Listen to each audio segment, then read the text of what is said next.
everyone, how you doing today? It's me, David. I'm here in my Beatles corner, collecting Beatles 101 with Jersey Boy music. That's me, the old Jersey boy, and we're talking about music. Today is May 26th, 2022, and it's a milestone in music history. What? Why? Who? Where? Yep. 55 years, it was 55 years ago today, Sgt. Pepper, 55 years ago today, Sgt. Pepper's Lonely Hearts Club Band was released to an unsuspecting public at large. So I'm going to talk to you today about one particular version of this album. So let's watch.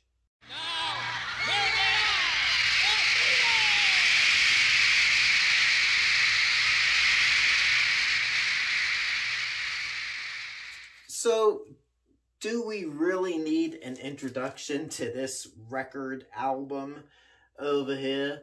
Sgt. Pepper's Lonely Hearts Club Band was had such a cultural impact on unsuspecting listeners. Well, I shouldn't say we, because I was like just still in diapers when it was released. But people at large got a taste of this new direction the Beatles were taking with, we had Tomorrow Never Knows on the Revolver album, Strawberry Fields Forever, Penny Lane, which were supposed to be part of this album, but EMI wanted a single for the public, and so it was pulled off of the album and made as a single, but it really should be on there. It'd probably be a better album with them on. But, Sgt. Pepper's Lonely Hearts Club Band, again, what can be said about it? I'm not going to talk about this album in general, but I'm going to talk about this particular version of the album. This is the 2LP 2017 50th anniversary version of the album. So this version, record 1, is a new stereo mix by Giles Martin, son of legendary Beatles producer, albeit probably the 5th Beatle, George Martin. And record 2 is really interesting. I've never listened to record 2 before I got this. It's the Sgt. Pepper Studio Sessions. So it's not all the sessions, but it's a really interesting record in that it's the running order of songs from Sgt. Pepper, but these are different takes. So you have Sgt. Pepper, take 9, With a Little Help from My Friends, take 1. Lucy in the Sky with Diamonds, take 1. Getting Better, take 1. So early takes, and these really aren't even, when we say take 1, what the Beatles were doing at this point in their recording history was they would do, let's say, take 1. They do a little run through. Let's say then they would do a few more takes. The best take would then be now take 1, and they would build on that. Do you understand? So then the next layer of sound that they would do would be then take 2, then you'd have take 3, until maybe take 5 was what the finished song would be. So first off, I'm going to give you a close-up look as to what's contained in here. So let's take a close-up look over at the table. All right, so here we are. 2017 vinyl remaster edition of Sgt. Pepper's Lonely Hearts Club Band. Well, first off, we'll start with the hype sticker with the running order, and yeah, we cut this off of the shrink wrap, so we're going to put that over there. And it is a standard, I mean, just like any other Sgt. Pepper. Gatefold opens. There's the 4 lads from Liverpool, and the back cover. There we go. Let's see, let's check what's inside. Alright, so we get, first off, we get this little, I'll just say 4-page deal, a little bit about this particular version, a little history of the album, and a little info about the Sgt. Pepper Sessions disc. It's really nice, and then back cover gives you a key to who's on the cover and a little bit about the cover. Then you also get a reproduction of the inner sleeves, and you get two of them because there's two records. Nice of Apple Records to do that for you. I notice it's different from my American copy, the pattern. And then you get the cutout insert card. And this is on a nice little, it's thin cardstock, but I mean it's not cheap. It's really a deluxe item. Okay, and then I still have these in the inner sleeves on the Parlophone label. This is the Sgt. Pepper album, and then the Sgt. Pepper Sessions. Heavyweight, 180-gram vinyl all around. And really beautiful sounding. And these records are half-speed mastered. So you don't have to pay an arm and a leg for a nice half-speed master version. So a little bit more about this particular version of the album. I like to think of this as more like the mono version in stereo.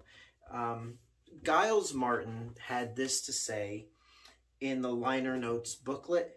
He says, in 1967, all care and attention were applied to making the mono LP, with the Beatles present for all the mixes. Almost as an afterthought, the stereo album was mixed very quickly without them.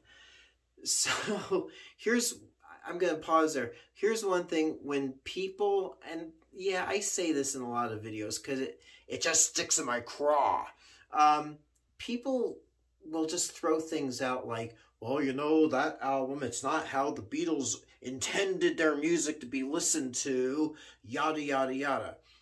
But, you know, the Beatles really up to and including, I would say, Magical Mystery Tour, or even the White Album, when everything was being mixed in mono first, that's where the Beatles were. They wanted their music to be heard in mono. Mono is the definitive mix. All the stereo mixes were done without Beatles involvement. So keep that in mind. So Giles goes on to say, it is the stereo version that most people listen to today. After forensically working out what the team had been up to when mixing the mono album, engineers Sam O'Kell and I set about creating a new stereo version by returning to the original 4-track tapes.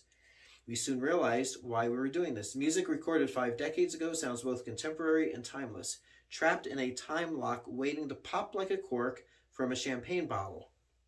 There we go for effect. I believe Sgt. Pepper was my father's greatest achievement as a producer. We have had the privilege of passing the torch to the next generation. So, really, if you think about the mixing, original mixing, the mono version is so different from the stereo version. Even my first press Capitol Records pressing sounds so much better than any other stereo pressing that there is. And it just has more life. It just sounds so much better. The actual sound quality of Sgt. Pepper has never impressed me. It's always sounded muddy, not really clear and distinct.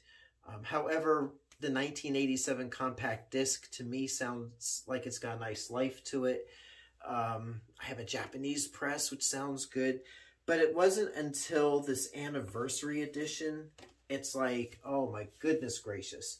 This is really how the Beatles intended this album to be heard. And for this, let's say, I'm going to call it mono mix, to be remixed into stereo, it just sounds so good and full of life. Here's another sobering thought. This is how far the Beatles came in such a short period of time. This album, their first album, Please Please Me, was released in 1963. 4 years later, we got Sgt. Pepper. Who does that? I mean, who goes from this to this? Nowadays, artists will spend 4 years on a record album.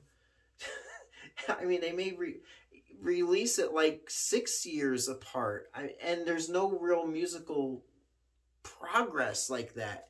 So, anyway, so disc 1, that's the first disc, is Sgt. Pepper. It sounds so good. It is, to me, an experience that no previous version of this album could capture. To me, Sgt. Pepper's always been overrated, overhyped. You know, it's a good album, but to me, this 2017 stereo mix is quite the experience.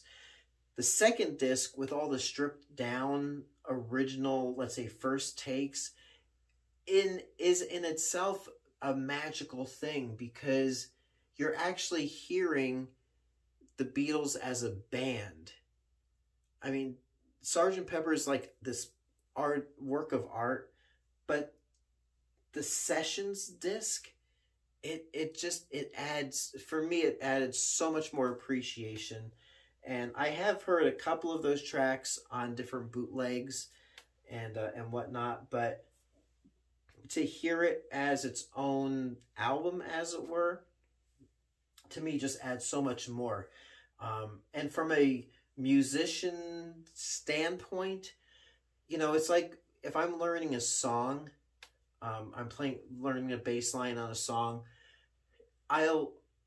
once I learn that bass line, it's like, oh my goodness, that's it? That, you know, everything else is fluff over it. And that's kind of like when I think of John Lennon saying, yeah, it was a good album. We did a nice album and all that. It's like, now I know where he's coming from, because in his brain, it was always, okay, here's this basic work we did on it. We added to it, built on that, but yeah, it's a good little album. But if you can find it, this I think was a limited, let me grab it again, limited edition kind of deal. I found this at a local record store a few weeks ago. It was, I mean, a nice price. You can find them online, but don't go to your local Walmart and look for it new, because you won't find it. And I do believe that the 2017 remix version has now the standard version that you're going to find. You're not going to find the original stereo version anywhere, brand new, unless it's dead stock. So there you have it. If you do want to invest in a really good clean copy, just even the 1-disc version of the remaster is so nice. But if you can find a 2-record set, whether it's on CD, there's like I think 5-disc set. But if you want on vinyl, and if you can find this for $50-$60, go for it. Grab it. It's a nice little solid investment. So there you go. Should be in your collection. So until next time, it's me, David, Jersey Boy Music, collecting Beatles 101. We'll catch you on the flip side. Thanks so much for watching.